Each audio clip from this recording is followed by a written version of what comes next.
what I was trying to say is that the way your family cries at a funeral is usually dependent on the politics.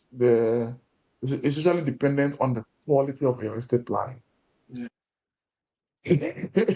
If you plan your exit properly, okay, and you plan your exit properly, what you would have is a small funeral. It's a funeral where people are well dressed there with a nice casket, and all of them, just God, we're gonna miss him so much. But God, take his soul.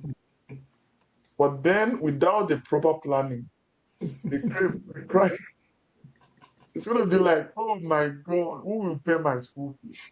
Who will take care of my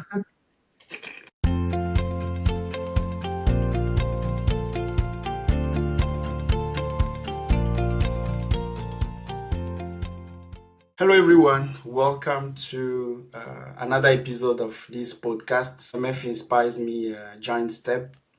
And I know this is the first session in English, and I'm very happy we are able to launch that one as well. A quick reminder, this podcast aims to find those people that wherever they are, under rocks, under streams, we will go find them, because for me personally, it's very important for people coming to Canada or US to hear also other stories apart from the usual stories where sometimes you find it difficult to listen to that voice that will tell you, for example, go start your business, start something else. It's very important that we see other people's trying to go beyond the challenges they may face. So today I have a special guest. He is he doesn't know it, or sometimes he's not sure of it, but he's a brother from another mother, and we met here in Canada. And from the beginning, since the one, I've been admiring his professionalism, his humility, his leadership, and he's very, very knowledgeable. And I don't know if I'll be able to ask the right questions today, so you can figure it out. But I really appreciate him. And today is one of, like, we usually spend hours gisting, talking about different topics.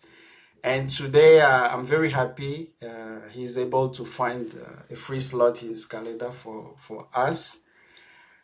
So please join me, welcome my brother, my mentor, and my friend, Charles Adautin.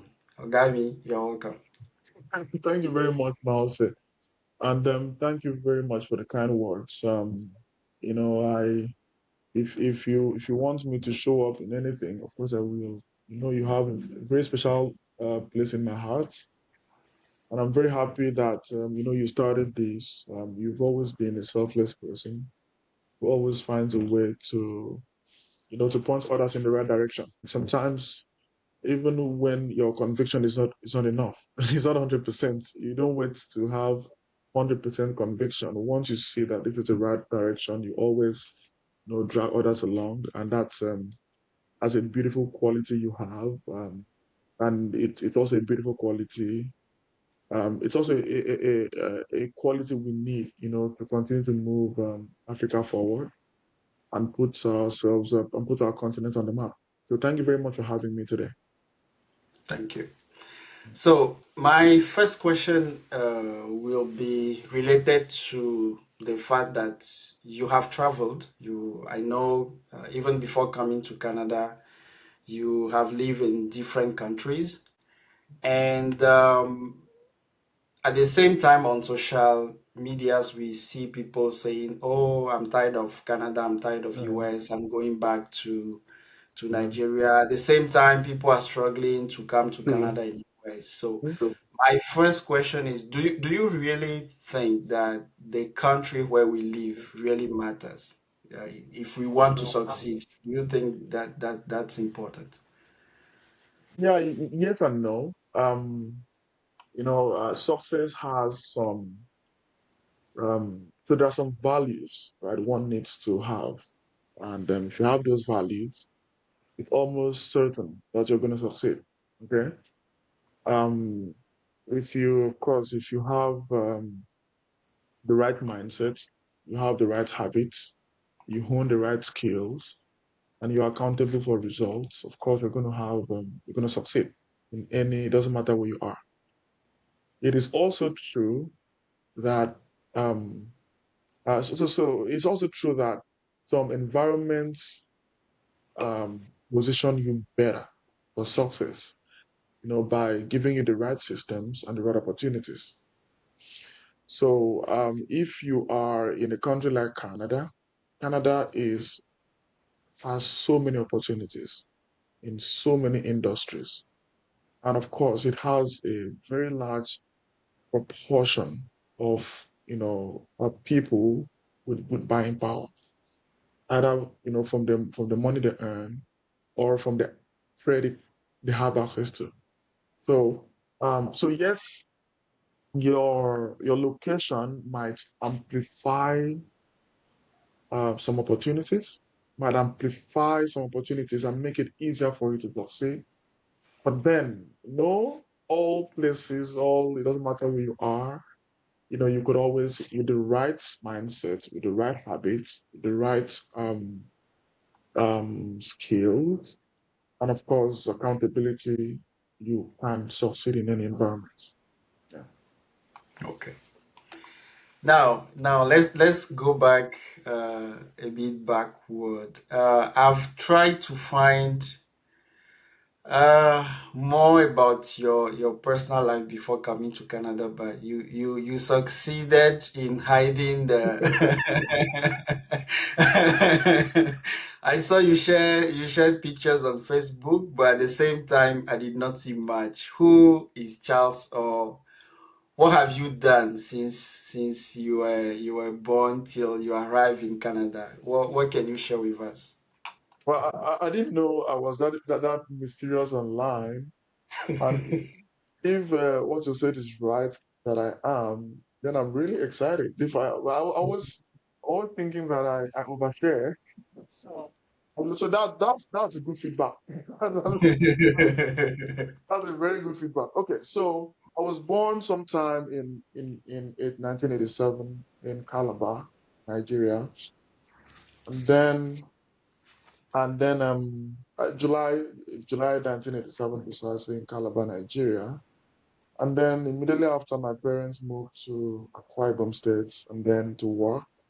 So I pretty much grew up in Akwa Ibom State in Nigeria. So I did my primary education, my university education in one of the best schools in my state called Nigerian Christian Institute. And then that was back in, I think I finished my secondary school in 2003. Now feel so old. 2003. I feel so old. And then I went to study in chemical engineering from the Federal University of Technology Aware. That I believe that should be in my bio on LinkedIn. And Yeah. then after I did well in the university. So after that, I was opportune to work, with Schlumberger and also this firm back in Nigeria. Um, Now, I wasn't only opportune to work with them after my education. I was opportune to do my internship with them while in the university because they usually come to my school, to pick like the I think top 5 or top 10 best students in the university, and they would take them um to do internship in their company. So that's how I got introduced to Schlumberger. And after my internship, I did well. So during what we call NYSC in Nigeria, which is like a paramilitary service, it's like a 1 year compulsory sort of military program, right? I also was opportune to do my NYSC in Schlumberger, right? And after the NYSC, I got offered a job, so I worked with Schlumberger as my first place of work. Then after that, I was selected as I think one of the 10 um, Nigerians, in I think it was 2011, to go study for a master's. I was chosen by a company called Inso Exploration. Um, that's a subsidiary of ExxonMobil. So I was chosen as one of the 10 candidates to go on a scholarship to study for their master's in any university in the world. I chose Heracles University in the UK, in Scotland precisely, to study for my master's in petroleum engineering. So I finished my MSc in 2014, right? In 2014, I couldn't go immediately, because I mean things were not processed fast enough. So I had to go in 2013. So I was working in Schlumberger until 2013. I left to do my master's in petroleum engineering. After my master's in petroleum engineering, I came back to Nigeria. I went back to Nigeria, and I couldn't get back into the oil industry, so into the oil producing industry, because it was not a very good year. 2014 was a terrible year for the oil industries. People were getting fired because of Wow. the crash in oil price. So then it was a big shock to me, actually. So what did I do? I decided I looked for a job in another company, an oil and gas company as well, but in the downstream oil and gas, right? Where, it was a shipping company where they would tanker petroleum products from the mother vessel to the tank farms, right? So there I was with them I worked with them as a business development manager, and also as an operations manager, right? And no, not as an operations coordinator. Okay. Well, around that time, I started my, you know, my venture in entrepreneurship. So around the same time, I was just studying curiously. I read about. So I attended some programs on there's something called edX, edx.org, right? So that was where I would go to study, learn many things. So I did this course, Entrepreneurship 102, 101, and Entrepreneurship 102 with MIT Sloan. Okay. And it taught me about entrepreneurship, and I was like, wow, this is fun. This makes a lot of sense, right? Right. And around that time, that this was in 2015. So around that time, I had a very good friend who I had a very good friend who, is now my wife, right? So I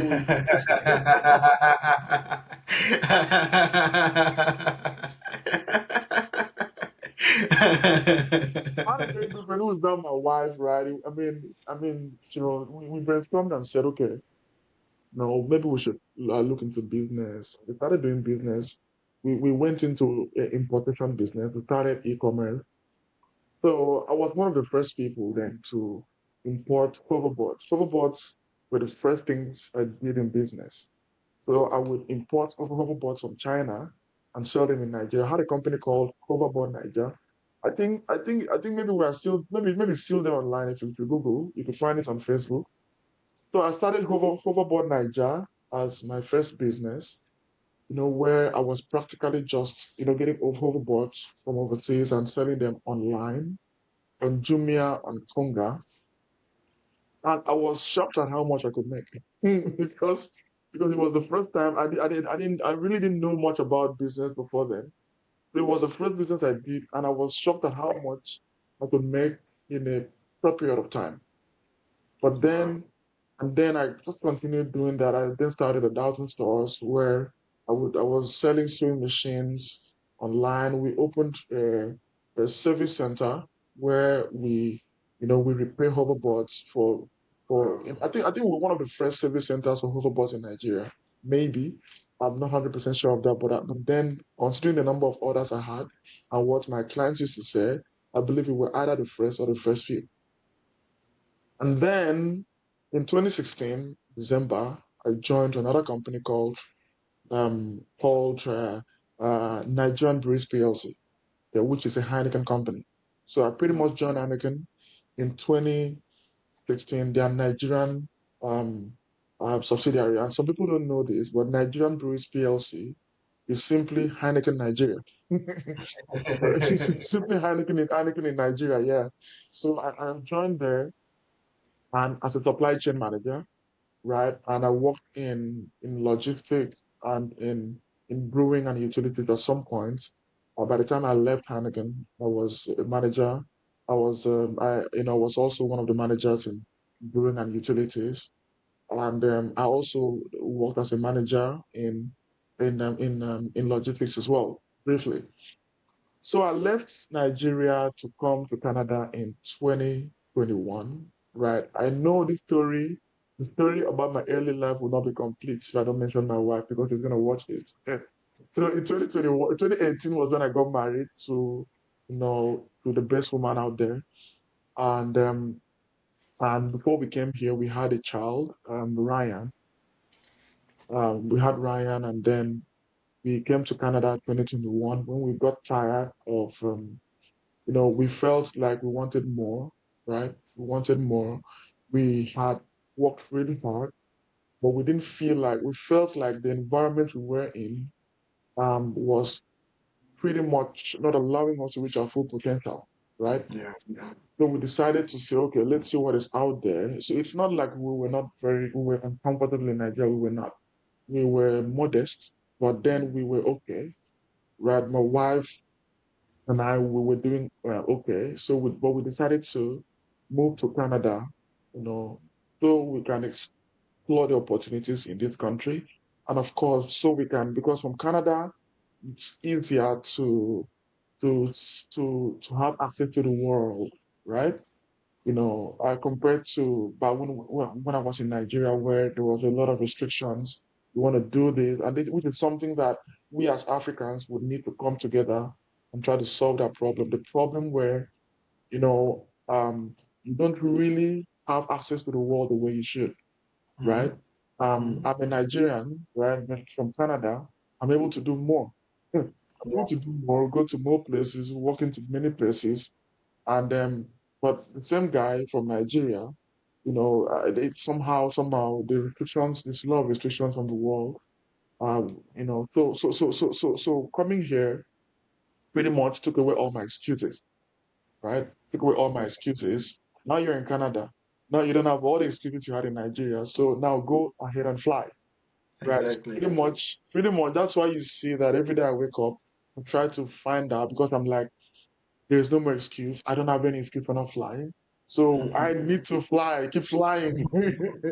So that's pretty much my story from Nigeria before we got here. But when I got here, two things happened. Number one, of course, we got into we of course I didn't take it didn't take too long for me to get a job. So I started working with manufacturing in the manufacturing industry.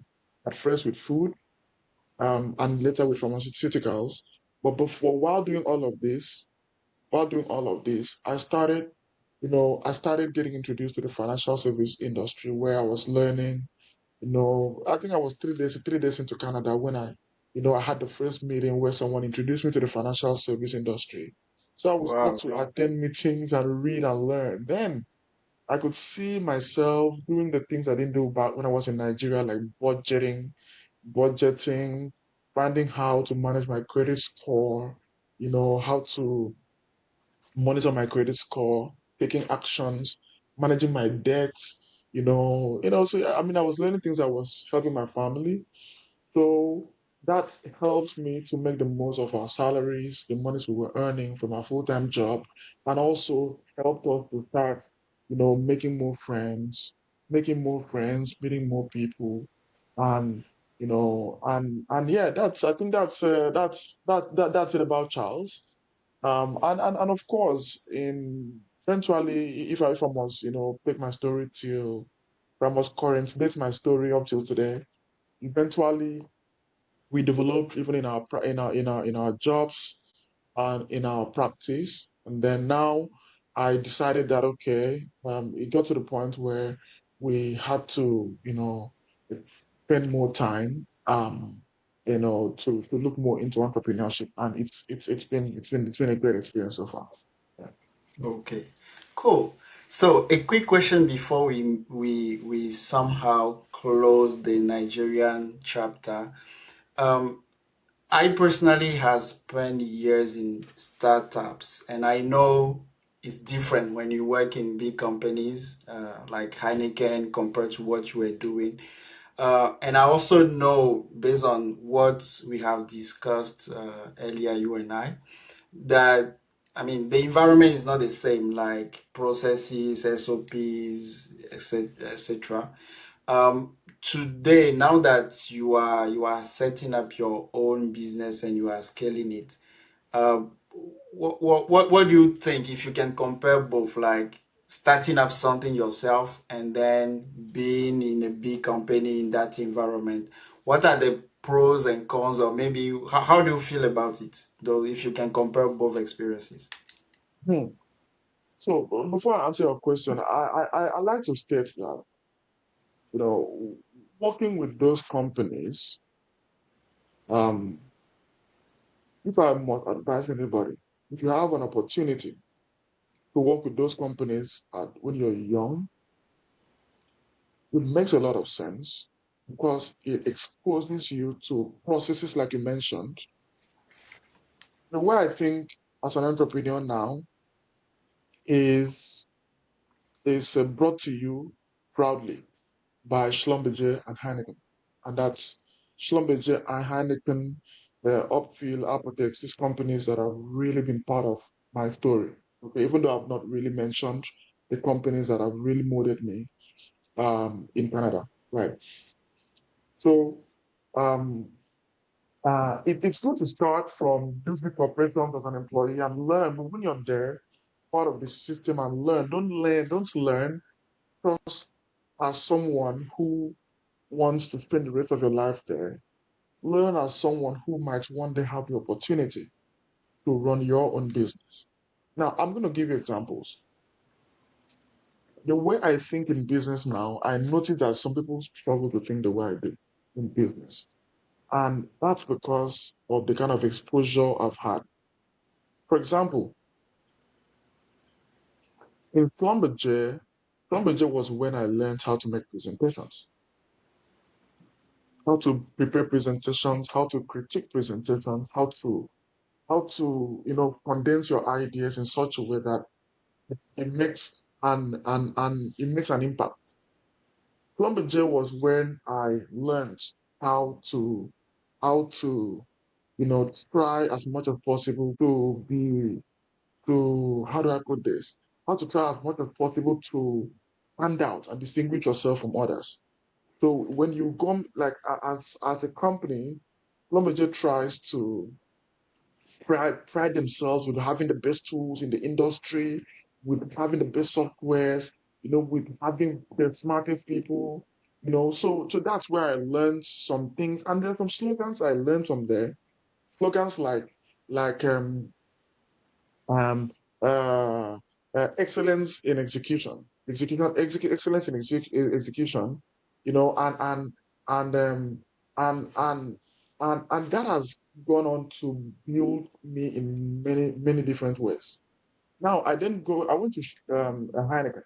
Heineken has had a massive impact on my life, and I'm not even going to bring that down because Heineken is where I learned um, um, problem solving, how to solve systematic problem solving, how to look at a problem and say, what is a problem description, right? How do we understand the problem? How do we find the root cause of the problem? How do we apply countermeasures to solve that problem? And how do we now standardize this solution so that, it becomes a standard and everybody makes it into a culture? Heineken was where I was molded in change management. So Heineken was where I learned, you know, the Professor Kota steps to change management, how, how if you want to change anything, you need to apply the 8 steps. You need to create a sense of urgency. You need to create or set up a change team. You need to, what's the other one? You need to create a vision or strategy, right? You need to communicate the strategy to the team. You need to empower others to act. You need to celebrate short-term wins. You need to not let up, and then you need to make change stick as a culture. So these things were things I learned in Heineken. Now, another one is continuous improvement. Heineken was when I learned that you you need to continuously improve, right? You can't wake up today and be the same version as yesterday. So we need to always sit down and say, yes, we achieved a result yesterday. We don't sleep on those laurels.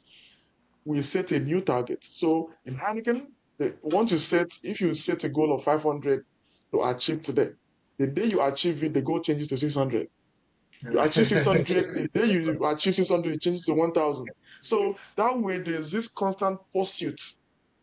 There's this endless, constant pursuit of getting better than yesterday. And these foundations, I learned them all from Heineken. I always tell people that Heineken really created Charles Adautin and and taught me the many things. And of course, I had the leadership I saw there. I had the different types of leaders who who build you into the kind of person that, as at that time, we didn't appreciate it. As at then, we did not appreciate it. We're like, oh wow, oh wow. I had a leader, that would some of the things she told me, some of the things they said then. When I think about it now, and I'm like, wow, this person saw my future, right, and taught me some things that I will need in the future. So Heineken helped me. Now back to your question. Back to your question. You cannot really, whenever you are in a big corporation, it doesn't matter how big it is. Even if you work for Apple, even if you work for Anthropic, whatever you work for, you are still trying to help another man, someone else achieve their dream. Now, it's not a bad thing. All of us need to start from there. We need to start from somewhere. We need to start by putting our best foot forward to help others achieve their dreams. Okay. And then so that we eventually one day will start pursuing our dreams and also get other people to come in and help us achieve our dreams. So it's a good thing to start from there, but then it is very important to work on your own dreams. It's important to work on your dreams because we all possess what it takes to be a Heineken. We all possess what it takes to be um whatever company we work for. Right. So I hope I did justice to that question. Of course, you did great, and I really love the details you've mentioned, like things you point out that you can learn in big companies. And now back to Canada. You said you were introduced to this business, financial industry, 3 days after you landed in Canada, which is wow. Because I know most of the time when you are new, everything seems calm, everything seems weird. You don't want to trust anybody. You just want to find a job, where to stay. Like, even if you are polite enough to let the person finish his sentence, your mind is elsewhere. So, what was your mindset at that time? How did you feel when someone was telling you about finances in Canada? Okay. So for this part, I feel like my personality also played a role, right? Because my personality, so most people in the world have this personality where um they don't trust anybody until they don't. So when they meet someone, they don't trust that person until that person proves himself trustworthy. Especially if you come from where I come from, the natural default mindset of everybody is that I don't trust this guy until guy proves himself to be trusted. But I'm the opposite. God created me as the opposite. Now, it's not good to be like me in some areas because you usually get scammed. So I'm the opposite naturally, right? So I trust people until they give me a reason not to trust them. That doesn't mean I'm going to lose my guts, right? I'm not going to lose my guts. But then I know that having my guards up too much all the time is the easiest way to miss opportunities. And I've seen it happen to many people, right? So I've seen it happen growing up to people I know close by, who I know when I see what they would have become. They tell me stories of how they missed out on opportunities, and I've read from other people's stories. So for me, when I meet someone, I want to give you a benefit of doubt until you prove yourself not worthy of that benefit of doubt, not the other way around. Right? That's number one.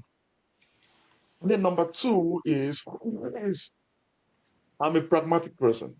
So if you tell me that a one plus one is two, okay, I want to, and you come back the next day and tell me one plus one is three. So I would want to know why one plus one is not two today. So I'm not kind of guy who will hear something and say, let me do my research. We do a quick Google search and feel something that thing is bad. Of course, I want to do something really in depth and maybe, have a measured experience, and then take a decision about that thing. That's just the way I am. So when this guy told me about this, two things came to mind. This meeting, who set up this call? This call is set up by a very good friend of mine who was a colleague in Heineken. Oh, Okay, wow. so a good friend of mine who was a colleague in Heineken, and all my colleagues in Heineken, like my colleagues, especially in our sets, we are like brothers. Like 25 of us who were hired the same day by Heineken, we are still in Wow. touch today. We are like brothers and sisters. You Wow. understand? So if anybody inside that group tells me anything today, I take my time to listen to it. I don't discard it. So that level of trust I have for that person, I knew this guy, the smart guy, right? He's trustworthy. He won't mislead me.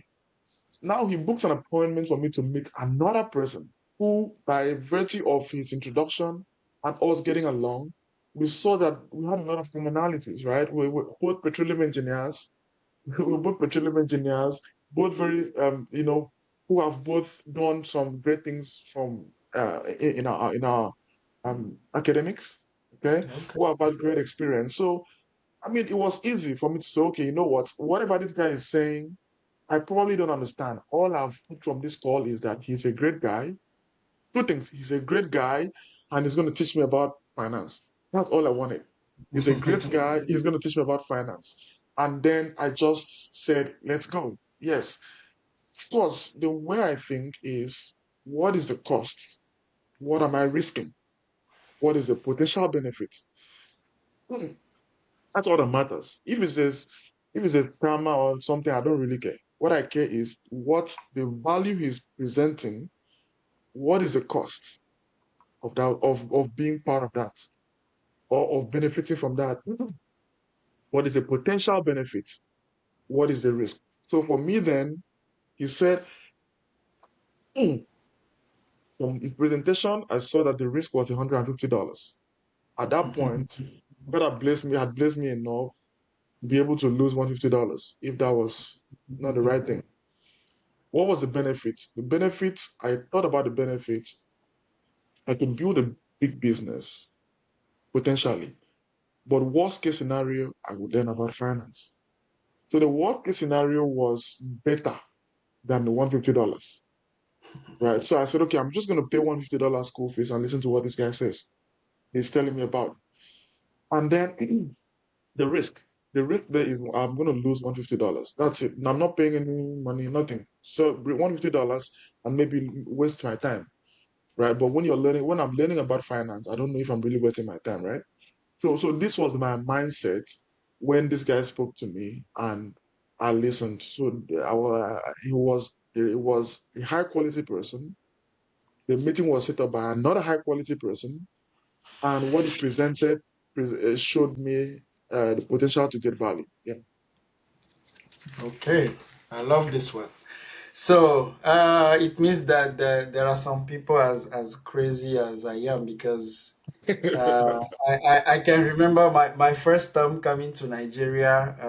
I landed in the night and the taxi driver who took me to the hotel. I didn't know it was that far. The hotel was that far from the airport. I didn't know this guy, but I was just naive enough to say, "Oh, can you take me there?" And at that time, I didn't even have the address, so you have to stop at the cyber cafe. And when I arrived at the hotel, people were just shouting like, "Are you crazy? How can you trust someone in Nigeria in the night?" I mean, for but I feel like I'm also the same kind of people. I'll trust you first, and I'll listen and see what can come after. So I love this one. So can you now tell me a bit about the journey? Because I know today you are really into finance. So from that first meeting to today, can you tell us a bit about your journey? How did you do since that bold decision? Okay, so for me, at the start, if you remember what I said before, at the start, it wasn't really about making money or building a business for Yeah. me. I didn't really see, even though the guy who spoke to me told me, "Oh, Charles, I'm a machine learning engineer with ExxonMobil. Right now, I earn 60K from my job, and this business um makes me another $103,000 on the side every year." And I'm like, at that point, I'm like, "Oof, I just came to Canada. I just want to learn about money, about finance, because I think I made a good amount of money in Nigeria, right? But I don't think I made the most of that money. So for me at the start, it was just about learning about money. And then, I noticed how I couldn't help but notice how much I was able to support my family here, me and my wife, support our family here, um, do some projects, pay off some loans we had, some debts we had from back home, and still be able to support our families back home with a substantial amount of money every month. So, so all of that happened, and while building our credit score, we were able to buy a house very pretty fast, right? I think we were able to buy our house. I think one I think about one we what do you call that thing? We when you submit an offer to buy a property, yeah. We submitted our offer, we got accepted to buy a property, I think 1 year after I started working, right? Wow. Yeah, 1 year after I started working. And it wasn't about what or the amount of money we had. We didn't have anything when we came, but it was just because of the kind of things we were hearing in the meetings we were attending. We're learning a lot about our credit score, how to build our credit score, how to, how to save towards, how to save for emergency, how to accumulate assets. And God also has blessed me and my wife with this personality that if you tell us something and it makes sense, we'll go do it. If we don't, that we try to keep the time from hearing and execution really, really short. That's actually one of the best things that has gone. That's if you say what one thing has worked for you guys the most, right? It is that our execution speed is very really fast. From when we hear to when or see to when we do is pretty short, right? So that way we iterate fast to know what works and what doesn't work, right? So so and then we started while working, but then my wife was working as a scrum master with Citibank, or still is. Yes, it was, still is. And me, I was working as a production supervisor, first with the upfield and then with Appetites. And then I was doing this part time, right? Since I came to Canada, part time I will attend a meeting, even though in 2022 I wasn't that very involved, right? But I mean, I was trying, but I wasn't as involved as I should have been. And then I decided we picked up the pace and got our licenses done. And then we started running it as a proper business. We started, running it as a business part time, 2023, 2024. And then I think in 2024 was when, 2024, um, all of this while we were working full time in our jobs. So we would go to to work, we put our best foot forward. While coming back home, right, we will, someone like me, when I'm driving to work, I'm listening to books, financial books. I'm listening to financial books when I'm driving to work. And then after work, when I'm driving home, I'm calling I'm calling I'm calling, my friends. I'm calling my leads, okay, when I'm driving from work.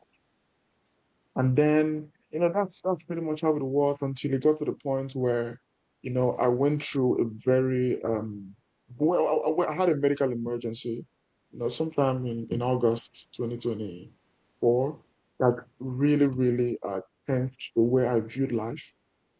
Yeah, because leading to that medical emergency, I had so many near misses, because with the kind of work I was doing, I was working shifts, 2 weeks on days, 2 weeks on afternoon, 2 weeks on nights. I can't count the number of times I've slipped off on the steering while driving. Right, I can't Wow. count the number of times. Yeah, so I'm a child. I'm a child of grace because I'm not sure why I'm still alive. Not sure. Yeah, because right, working shifts for between 2016 and 2024 really had an impact on my life, on my health. And I didn't know this. I didn't know things were changing so much until 2024 when everything crept in. Sometimes we have these jobs where we put so much stress on our body. Yeah. We eat at the wrong time. We eat in the night. I'm not saying it's bad to do shifts, but it's I think the natural body doesn't wants to sleep at night, right? The natural body wants to sleep at night, and if it's not sleeping at night and you're eating at 1 o'clock in the morning when you're supposed to be sleeping, and sleeping in the afternoon or in the morning when you're supposed to be active, I think it takes a toll on us. So that's what I always tell people I meet now. If you find yourself in that situation now, don't just do nothing. Understand that you have a family. They need you longer. You have a family, they need you longer. So if you don't do something about it, it might cave in. Mine happened in 2024 when everything caved in. I struggled throughout the year. I struggled throughout the year. When I come back, sometimes I'm not able struggle with not able, being able to sleep, falling asleep at the wrong time, and when you're sometimes, so it was dangerous, right? And but I ignored all the signs. I ignored all the signs until August 2024 when I got a medical emergency and I saw myself like I can't even explain it. I saw that I was I could have passed away that day, but if not for God. And then in looking at the root cause, and the main root cause that was mentioned was the fact that my the shifts I've been running was having an impact on my life. So going through the healing process and all of that took a toll, right? But then it made me observe something. It made me observe something. It made me observe that, right, that we if we if we put more of our if we put a bit more of our brain power, if we put a bit more of our brain power to that thing we are doing part time, the results can be mind-boggling. So that's what I realized during that period, that I was supporting people in the team to make more money, that I was available to answer their questions. So the team was flourishing, the team was doing well, and I was leading a team that was productive. So all of this came together to work together for good. And then the business just started excelling from glory to glory, from place to place. And now, it has gotten to the point now where I don't think I need to work for anyone anymore. So if I don't think I ever need to work for anybody anymore, right? And all I want to do is just spend the rest of my life, not just building, but creating the success in the lives of as many people as God positions me to. So that's my story. I know you want a little bit more, but that's the summary of the story, right? Yeah, yeah, that's perfect. That's perfect. And I know you've shared some personal moments of that journey where I mean, I know even the police has to escort you at some one day because of because of how you're driving. So that's very interesting because usually we think that first when I have a full-time job, I don't have room for anything extra and just need promotion, stay there. Uh, but at the same time, we know we are different. For some people, it's when you look at the possible future, like how high can you go in that business is for some people the trigger to move to something else. And my next question, if I can put it that way, will be on your profile. You said your mission is helping families build and preserve intergenerational wealth through financial education. And my question is, I know it might sound obvious, but at the same time, I feel like peop not everybody gets it. Like most of immigrants are the first generation, so you did not have any father, any uncle or aunts in Canada when you come. You are the first person from your family to figure out everything, set up everything.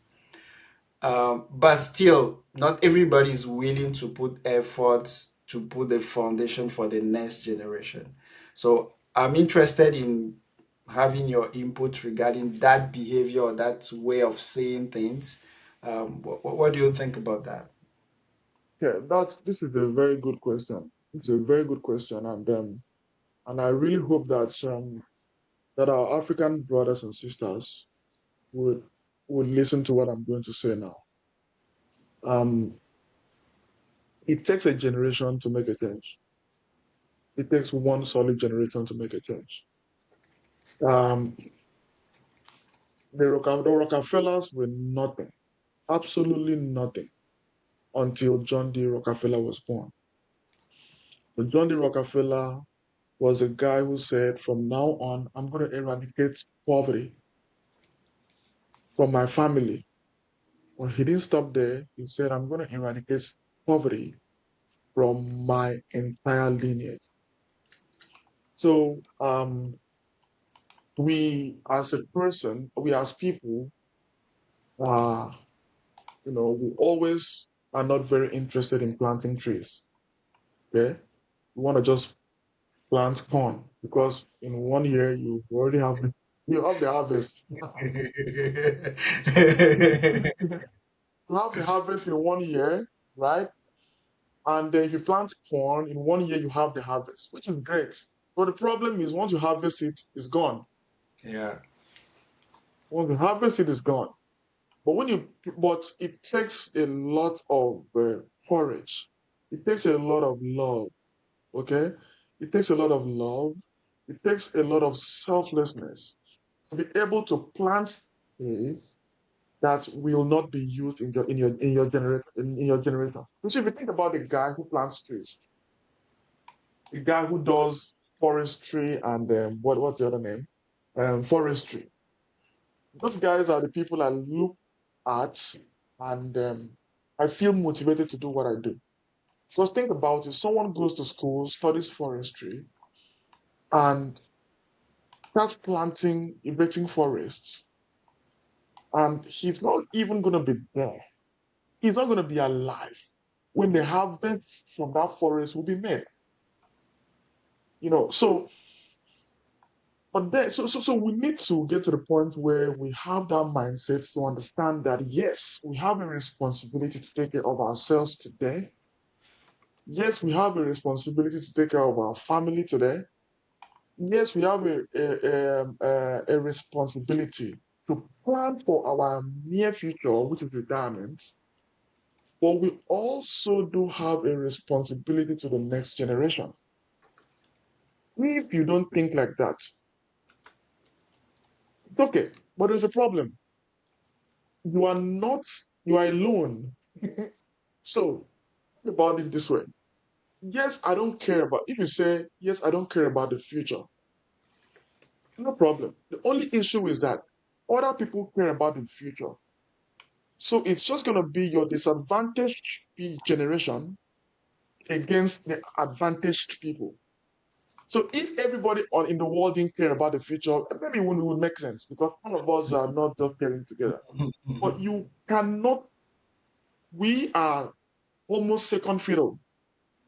We are a third world country. We are seen as, as second fiddle today. Why? Because our ancestors did not put their best foot forward to plan for us. Do we now continue with that kind of, that kind of legacy? We don't do that. We have to sit down and say, we are going to ensure that from now onwards, Africa is on the map. No, I was discussing with a friend of mine, right? Even though his numbers, he studied the statistics, I don't have the numbers, I don't have the clear numbers in my hands. And since this is going online, I would like to, if I'm quoting numbers, I would like to quote the correct numbers. Yes. But, my friend Markinde said to me one day that, in if you do a quick research and say which race, right? Which race has the most, um, which race owns the most real estate properties in North America? Say in Canada. There will be a long list, but Africa will be on the bottom of that list. If you say which race owns the most real estate in Canada, Africans will be at the bottom of that list. But there is another list that would have Africans on top. And that list is if you rank the homeowners in Canada, okay, if you rank the homeowners in Canada based on how much income they make in a year. So if you rank homeowners based on how much income they make in a year, you would see that Africans will be on top. So what am I saying? So that means that for an average African to be able to buy a real estate property, they need to be high income earners. Do you understand? Yeah. A Chinese folk can buy a $2 million property and be in a salary of $50,000 or 75K. Where is the extra money coming from? Inheritance, wealth transfer. But a typical African is always starting afresh. We're always starting afresh. We're always starting from ground zero because Yeah. there is no wealth transfer, there is no knowledge transfer, there is no transfer of wealth from one generation to the other, there is no transfer of financial literacy, there is no transfer of entrepreneurial literacy. In fact, in rich African homes where the parents are doing very well, the children are some of the least financially sound. Why? Because the dad is so busy with running a business, he doesn't even have time to teach the child the rudimental concepts of business. And these are the issues, right? Yeah. And the issues we hope to solve. We want to make sure that we teach everybody in our generation to plan to transfer wealth to the next generation. It doesn't cost you anything. At the end of the day, you either transfer to your family or to CRA. You choose. And at the same time, we also want to make sure that we are teaching our young folks, our kids, our 5-year-old kids, our 10-year-old kids, our 12-year-old kids about money. Because think about it, no one taught you about money, no one taught me about money. In fact, I started learning about money in Canada. They taught us how to do business, buy house, do this. It was all about asset accumulation. I did not know anything about protection until I came to Canada, for instance. I didn't know anything about, about so many things until I moved Yeah. to Canada. So do we now continue to live it like that? No, we need to lead with education, educate the adults, educate the children, plan to pass on wealth to our children, plan for our children to pass on wealth to our grandchildren, and even work towards leaving instructions in Yeah. trusts state exactly how those wealth will be used. So that's what I'm so passionate about it. That's why you can see that the part I'm so passionate about it because it's a very prime time for us. It's a very prime time for us. We are in Canada. Canada has opened its arms and its wealth to everybody all over the world. It's the first time you have a lot of people like from Africa who are in the top 1% of Canadians. It doesn't happen all the time. So are we just going to stay there and consume, consume, consume? No. We need to ensure that this opportunity we have, we pass on to the next generation. Okay. Which leads me to the next question, which is, I know you are a father. You've mentioned Ryan, your kid, the first one. My question is, at what age do you plan to start talking about finance with your kids? Now that you've learned from the, let's say you learned the hard way, just like me. How are you catching up on the next generation? Yeah, so for okay, so we started at 4, okay? We started Ryan at 4, and Wow. we are very intentional about it. So it was Ryan's success, it was Ryan's growth financially that made us to start um financial literacy for kids. That Okay. that is a brainchild of my wife. We have a financial literacy for kids session we do. And Wow. yeah, exactly. It's our way of giving back to our society. We even do it free. We don't even charge money. We want to, that's our way of giving back to the society because there's a thing we say, you have to put your money where your mouth is, right? So we can't say how passionate we are about ensuring that our wealth endures beyond one generation, and then we don't do it by investing in it, right? So we are pretty much investing in that by doing a financial literacy session for kids. It happens every summer, right? Okay. Every summer, pretty much every break. For now, it's virtual, but of course, we have bigger plans for the future. So, so back to what you said, yeah. For me, um, we started at 4, right? We started at 4, but 5 is good. At 4, just be intentional about the kind of toys you buy for them. You buy about the kind of games you expose them to. You give them a savings box, right? Savings box.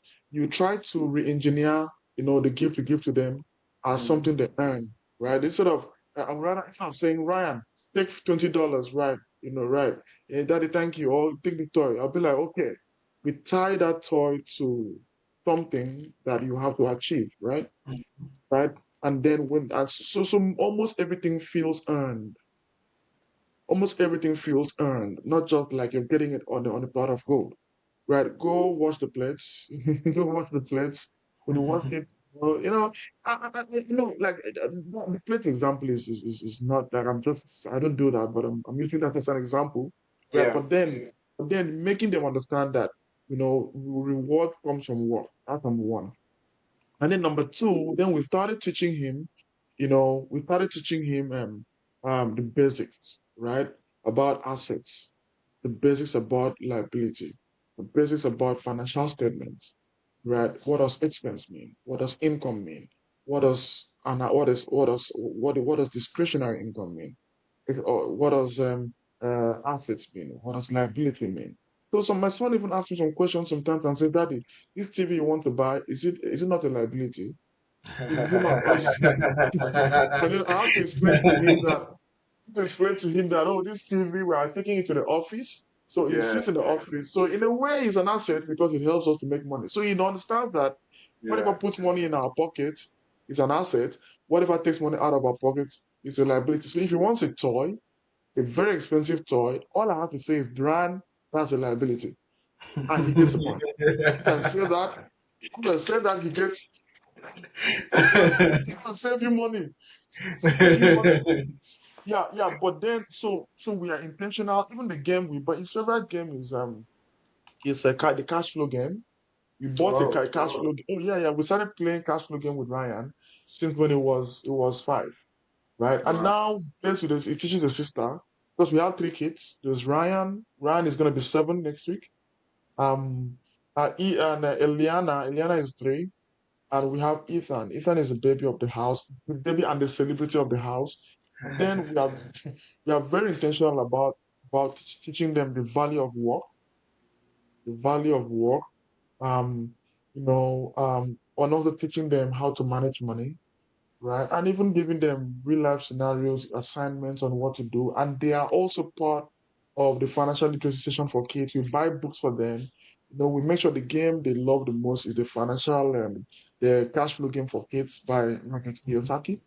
Right. So these are the things we do, right? And of course, as we grow, we'll learn more things, and we'll just keep doing and evolving and improving to ensure that we don't lose grip of our kids' understanding of money. Yeah. Wow. This is amazing. Wow. Okay.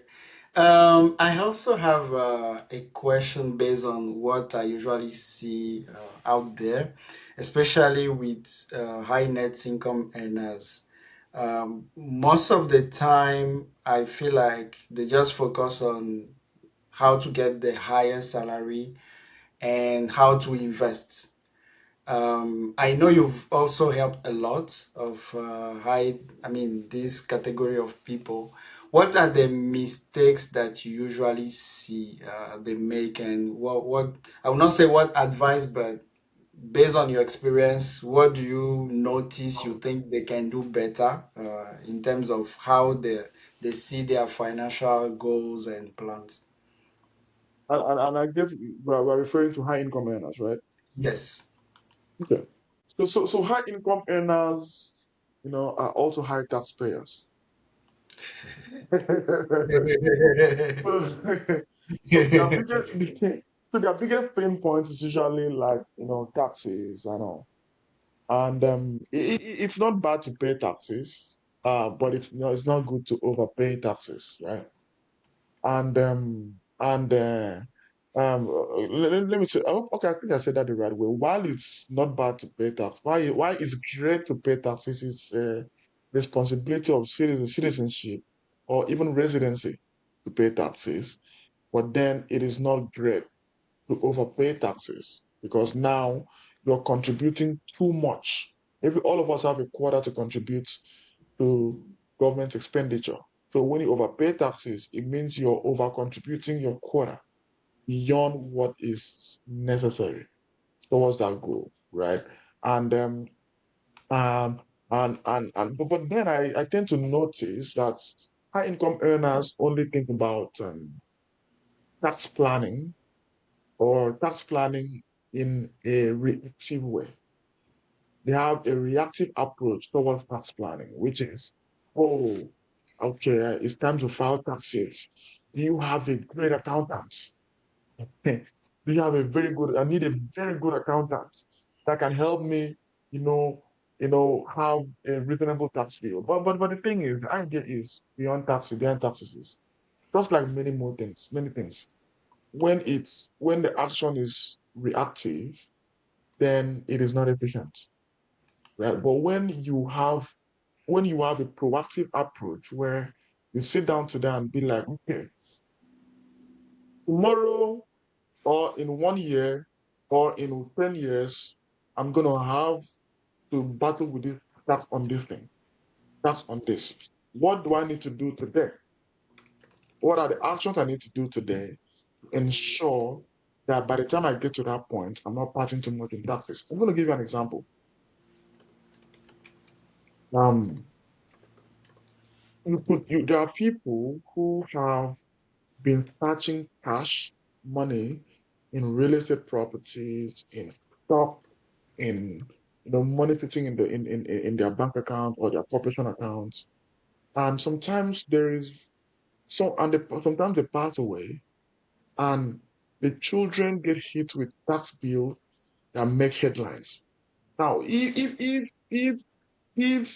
you are planning to make headline as a guy whose children had the largest tax bill, I'm not sure that's great parenting. Not sure that's great. And if you're not proactive about it, you're going to make those. headlines someday, like in Yeah. 50 years. Right? So you want to make headline as the guy, right, whose estate planning was so great that by the time they passed away, the family was so happy. Because if your family cries at your funeral, they cry for two things. I want them to cry because they miss me, not because they miss my money.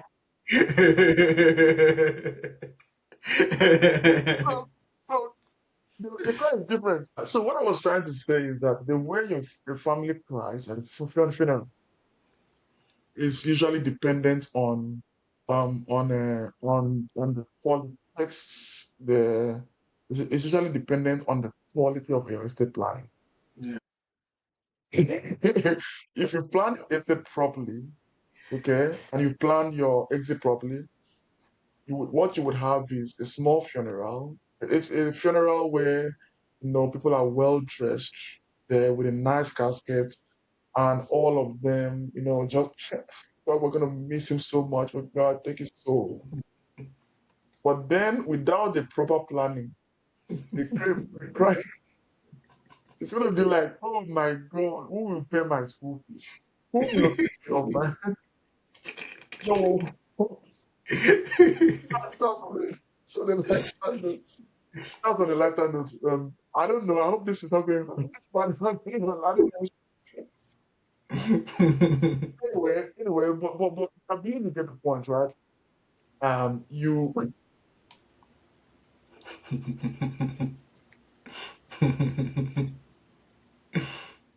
Oh my God, I'm so funny. I've laughed so much. I've forgotten the question. So the question is about the mistakes you usually see Yeah, high net yeah, income yeah, make. Yeah. yeah. So one mistake is being reactive about that plan. Okay, instead of being proactive. The other mistake is only thinking about taxes at the point of earning, because and this is one of the most common ones. Now, taxes get materialized every time you have an interaction with money. Mhm. When you earn money, personally, you pay income tax. When you earn money in the corporation, you pay corporate tax. You pay income tax. Mhm. Okay? When you spend money, you have your GST and your HST. Mhm. That's two interactions now. When you save and invest money, you pay tax on the growth, depending on the environment you put the money. Yeah. Okay?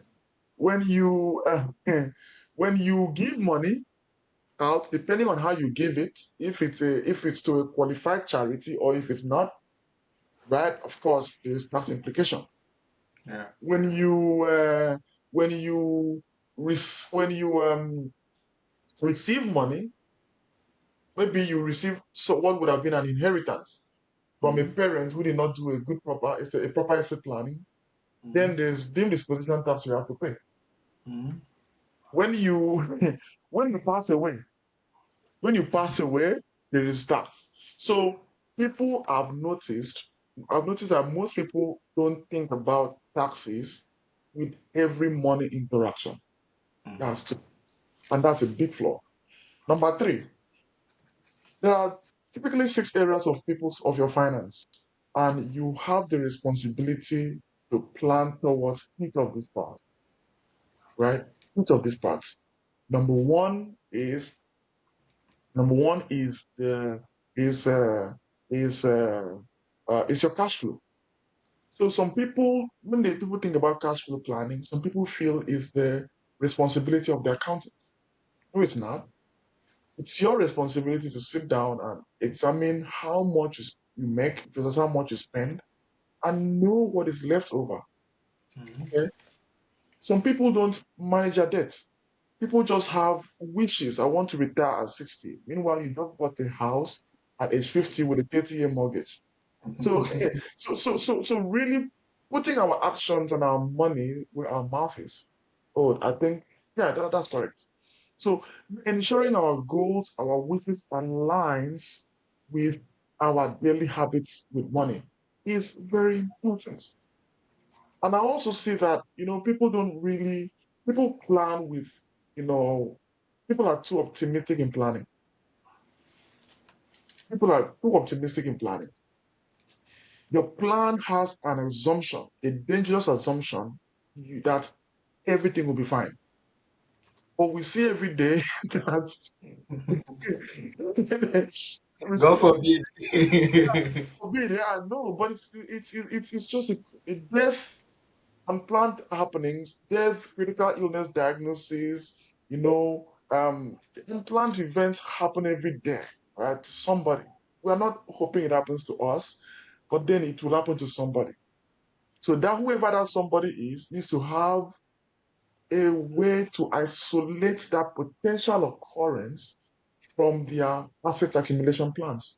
So there's a lot of areas. There is the cash flow area. There is the part of managing debt. There's a part of, protecting what is important. Right? Protecting what is important, not just buying insurance, recklessly. It's just thinking and saying, if something were to happen, what would be the financial exposure? I'm a professional. If I should get sued now, how will I pay for what comes out of that lawsuit? Yeah. That's when I say, okay, I need a professional liability insurance. If Mhm. I pass away now and I'm the one responsible for all the money my family makes, how will Ryan eat? That's when we look at life insurance.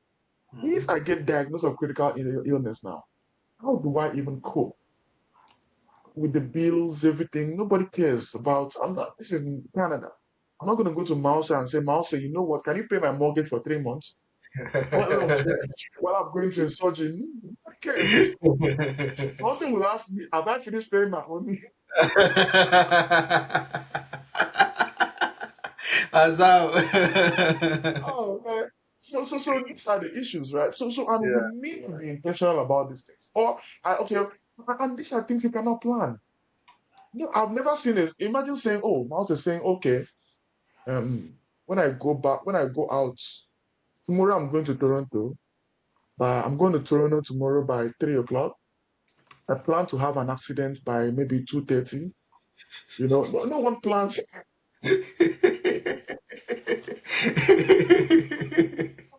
these things, right? These are unplannables. These are things that we cannot plan. They are unplannables. Yeah. So the question now becomes, how do we plan for the unplannable? Yeah. How do we take care of the unplannable? Right. So that's pretty much it. There's a lot. And of course, one more is lifestyle. Every hardworking person deserves to spend their money on their lifestyle. I totally agree. Every hardworking person deserves to enjoy life. But while enjoying life, let there be a balance because it is important to enjoy life today and also protect our ability to be able to enjoy life tomorrow. Yes. But many times we enjoy without measurement, and then tomorrow we go back to square one, Mhm. right? Especially in retirement when we are more vulnerable.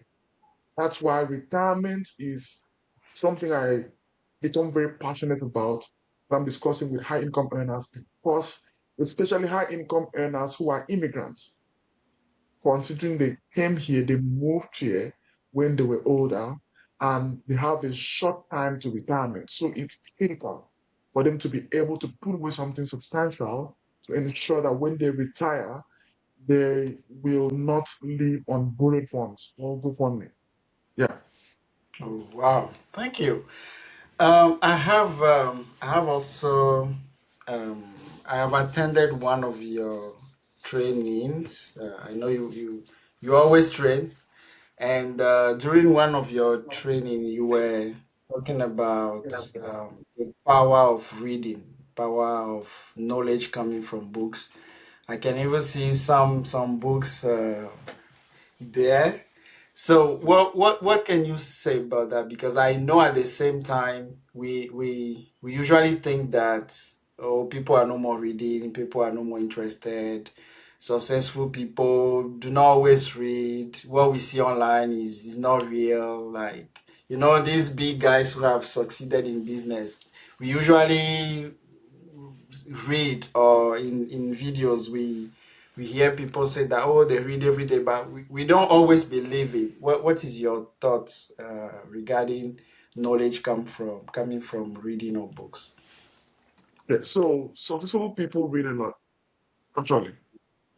Like these books here are really not for my reading. Most of my books are on Audible. I I love to listen to books because I Okay. can listen while doing something else. So most of my reading are actually on audibles.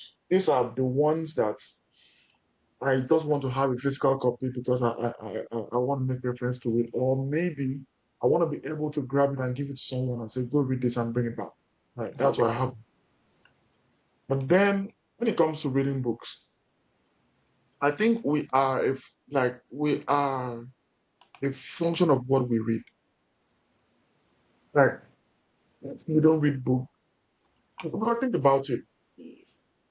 Life is all about experience. How do you get that experience? Is through interaction. Now, as far as how many times do you interact with people every day, with quality people every day? So the more times you interact with quality people, the more you build your mind, the more you continuously improve in different areas of your life. Now, what books do is books allow you to get into the head of a quality person and see their perspective towards something. People don't know this, but especially my classmates in school, um, I don't like to read. I don't like to read. Like, if you tell me, if not that books were so important for me to grow and achieve success in my academics, achieve success in business, achieve success in personal development and growth, I probably won't read any book. But because I know and I've seen, I've felt it, I've experienced how much books have helped me to grow, because of that, I'm able to, do a lot better. Now, I'll give you an example. If I didn't read books, I wouldn't know I wouldn't know about um some very important concepts in Robert Kiyosaki's books, like the cash flow quadrant, and everything he talks about in his first series, Rich Dad Poor Dad. And for me, what I do is anytime I I try to be honest with myself, because if I'm not honest with myself, I'm not going to improve. You can impress others, whatever, but if you are not honest with yourself, you're not honest with yourself, you cannot really improve. So, um, uh, yeah, anytime I find that I'm struggling with one area of my life, yeah, I try to look for a book that addresses that area and I read it. For example, there was a time when I was struggling with communication, right? How do I communicate with people? How do I, you know, how do I communicate in such a way? Because everything I did depended so much on me being able to talk to people. That's the first challenge I had when I came to Canada. Actually, I've not mentioned that to you. Um, when I came to Canada, I noticed that communication was very important because even at work, right, I could do most of the work. I could do most of the work. I deserve the accolades. But some other guy who knows how to talk better than me, right, takes over what I did and talks about it as if you did it, right? And you see yourself just standing, you be like, dude, I'm the one who did this. Yes. And sometimes you see that between you and someone else, you are the guy who did the work, who did everything, who did the great job. Yeah. But the way you state what you did, your presentation doesn't really depict the level of work you put in. But the other guy that did nothing, barely did anything, but just knows how to talk. He talks his way out of everything, and you'll be like, wow, I have the content, he has the speech. How can I Mm-hmm. close that gap? And I went to read a book called How to Talk to Anyone, 92 little tricks for big success in communication and relationships, something like that. That book taught me a lot about how to converse. And the moment I finished reading the book, I went back to work to apply exactly those things, and I could see a change. I could see a change. I could see that I was more accepted. I could see that, you know, the things I did, I was able to get the accolades for the things I did more, just because I learned from someone who knows how to do it better, Mm-hmm. how those things, can come into play. And of course, so if you don't read books, it's not the part. Honestly, if you don't read books, you don't have to read it every day. Honestly, I don't read books every day. I don't form part of that statistics. I don't read books every day, but because I'm a 0 or 100 kind of guy. It's either I don't. So it's either I don't read books, I don't read a book today, and tomorrow I sit on it for 3 hours or 4 hours straight. Mm-hmm. I don't know how to read for 30 minutes, 20 minutes, like that. But I ensure that every month, every week, at least I'm reading something new that refreshes my mind, that addresses a certain part of my life where I have a deficiency. Yeah. Okay.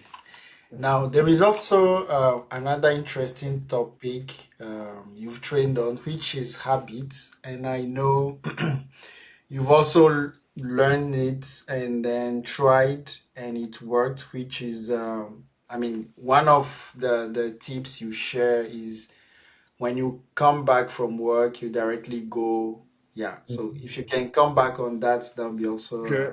Okay. Okay. So when I was working full time, and even while working full time, I knew very well that I had to build my own thing. So while working full time, of course, I can't do my business at work. So by the time I go to work and do 8 hours and come home, I need to do my business. But then I don't have a lot of energy. Yeah. So I just expended 8 hours in something very demanding. I don't have a lot of, I'm tired. I just want to go in and play with my kids. But then I read a book.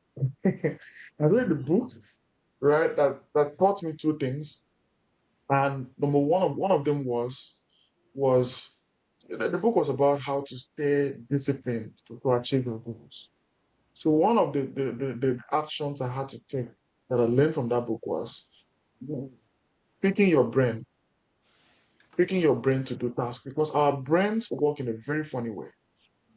When your brain, if you tell your brain, okay, once I go home, I'm gonna read 500 pages, you're not gonna read one. But now your brain is scared of you starting. Once you say, once I go home, I'll read for 4 hours, it's never gonna happen because your brain is even scared to start. And that's how you stay day in, week in, month in, years in without even starting. What if you tell yourself, okay, this is what I used to tell myself. As I'm driving home now, I'm gonna go straight to my workstation. Because I know if you sit in the couch, it's gone. I'll go straight to my workstation, and when I go straight to my workstation, I'll start working for just 20 minutes. For just 20 minutes. So my brain thinks, okay, it's just 20 minutes, let's do this. But by the time I sit down there, inertia comes in and makes me stay longer. Because Yeah. inertia is the reason why we don't do a lot of things, right? Because if you think about what they taught us in physics about inertia, inertia says that an object will remain at rest always, except something happening. Okay? And Okay. an object will continue to be in motion except something stops it. So Okay. our body wants to continue to do whatever it is doing. Right now, this podcast, we just want to continue this podcast till infinity, if it is possible, Mm-hmm. except an external force acts on it. That's just the way humans are. So Mm-hmm. once you find yourself doing one thing, you don't want to leave that thing to do something else. So that's the reason why when you come back from work and say, let me just watch Netflix for 20, 30, for 1 hour, forget You're it, good. it's gone. The day is gone because once you sit there, you are start engaging in watching Netflix. You don't want to stand up. Okay, let me just check it out. I'll do it tomorrow. Yeah. You know, then it happens again and again. But if you say, okay, when I come here in, I'm just going to sit on my desk for 20 minutes. That is using inertia to your advantage. Because now you sit down for 20 minutes and inertia doesn't want you to stand up from there. And that's how you find yourself being there for 2, 3 hours and achieving your goals. So those are the two things. Number one is tricking your brain to think it's going to only work for 20 minutes, whereas we know that we're going to exceed it. Then number two, ensuring that the first thing you do when you get into your house is working on those goals, right? After you're done working on those goals, you can take care of your chores. I know sometimes it's hard, especially for women who have a family to take care of, a family they've left, a baby they've left for 8 hours. No, it's hard. But then it was hard enough for you to leave the family to work.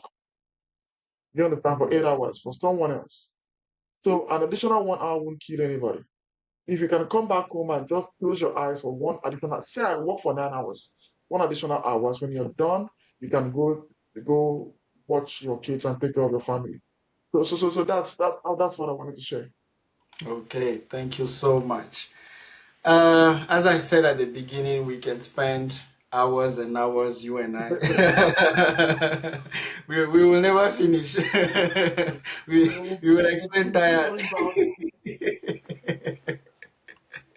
So, what I would do for this first session is to let you pick any target you want. It can be high net income earners. It can be people willing to start their own business. It can be families. I will let you pick the target you want. What message will you have to those people? Okay. So I have a message to two sets of people. One set of people, uh, uh okay, you know what? Today I'm not going to address this message to the high income earners because I spent almost all my life serving them.